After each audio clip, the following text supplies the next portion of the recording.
নিশ্চয়কৈ আজি টেঙাখাটৰ বাবে এটা উল্লেখনীয় দিন।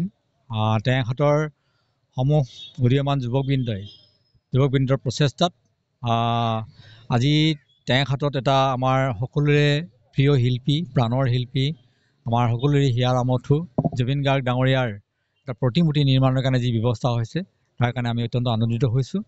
আৰু এই গোটেই ব্যৱস্থাৰ ক্ষেত্ৰত আমাৰ টেঙাখাটৰ যুৱ প্ৰজন্মই যেনেধৰণে দায়িত্ব গ্ৰহণ কৰিছে, মই তেখেতসকলক আন্তৰিকতাৰে ধন্যবাদ জ্ঞাপন কৰিছোঁ।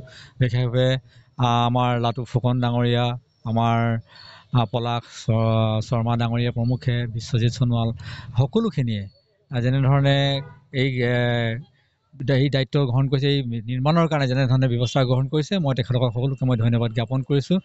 আৰু বিশেষভাৱে আজি এই নিৰ্মাণৰ ক্ষেত্ৰত আমাৰ অসম চৰকাৰৰ পৰা যি পুঁজি দিয়াৰ কাৰণে মাননীয় বিধায়ক ডাঙৰীয়াই অনুমোদন জ্ঞাপন কৰিছে, তাৰ কাৰণে মই তেখেতক ধন্যবাদ জ্ঞাপন কৰিছোঁ। আৰু মই আশা ৰাখিছোঁ তেখেতৰ এই প্ৰতিমূৰ্তিটো সুন্দৰভাৱে নিৰ্মিত হৈ উঠিব। আৰু এই প্ৰতিমূৰ্তিৰ ক্ষেত্ৰত নিশ্চয়কৈ ৰাইজৰ সহায় সহযোগিতাও লাগিব। ইতিমধ্যে এই কথা উল্লেখ হৈছে যে এটা প্ৰতিমূৰ্তি অকল বনালেই নহ'ব, প্ৰতিমূৰ্তিটোক আমি সজীৱ কৰি ৰাখিব লাগিব, চাফ চিকুণ কৰি ৰাখিব লাগিব।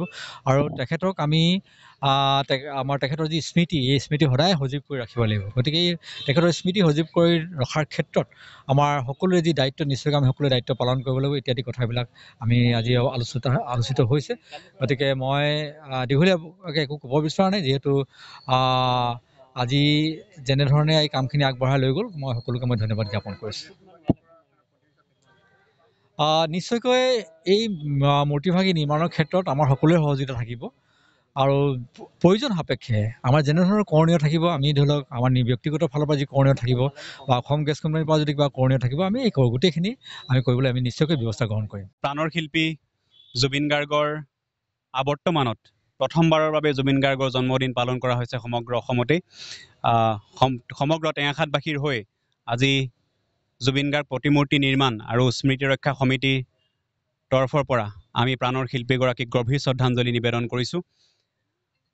আজি জুবিন গাৰ্গ প্ৰতিমূৰ্তি নিৰ্মাণ আৰু স্মৃতি ৰক্ষা সমিতিৰ উদ্যোগত আয়োজিত প্ৰতিমূৰ্তি নিৰ্মাণৰ আধাৰশিলা স্থাপন অনুষ্ঠানত দুলীয়াজান বিধানসভা সমষ্টিৰ সন্মানীয় বিধায়ক শ্ৰীযুত তেৰছ গোৱালা ডাঙৰীয়াই আজি জুবিন গাৰ্গৰ প্ৰতিমূৰ্তি আধাৰশিলা স্থাপন কৰে।